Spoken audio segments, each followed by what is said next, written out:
السلام علیکم ناظرین، میں ہوں حور فاطمہ اور آپ دیکھ رہے ہیں وائس آف مکران۔ خبر شامل کرتے ہیں ضلع جعفر آباد سے۔ جمعہ خان جمالی کی رپورٹ کے مطابق جعفر آباد پولیس تھانہ ڈیرہ لیار اور ایگل اسکواڈ کی منشیات کے خلاف کارروائیاں جاری ہیں۔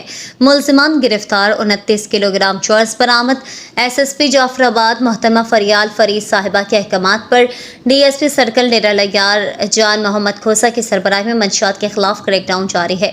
سب انسپکٹر عبدالرؤف جمالی، ایس ایچ او پولیس تھانہ ڈیرہ لیار نے ایگل اسکواڈ انچارج طارق علی بحرانی کے ہمراہ خفیہ اطلاع ملنے پر کامیاب کارروائی عمل میں لاتے ہوئے ملزمہ آسماء زوجہ محمد صدیق اور ملزم سفر علی ولد عبدالرحمان کو گرفتار کر کے ان کے قبضے سے 29 کلو گرام پختہ چرس برآمد کر لی گئی ہے۔ مزید قانونی کارروائی عمل میں لائی جا رہی ہے۔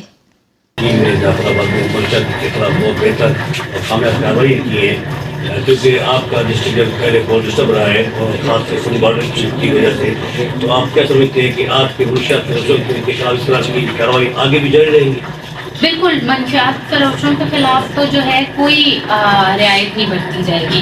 جس طرح آپ کو بھی پتہ ہے کہ ہمارے جو مختلف گولز ہیں اس میں جو ہمارے ٹاپ پرائرٹی ہے وہ منشیات فروشوں کے خلاف ایکشن ہے۔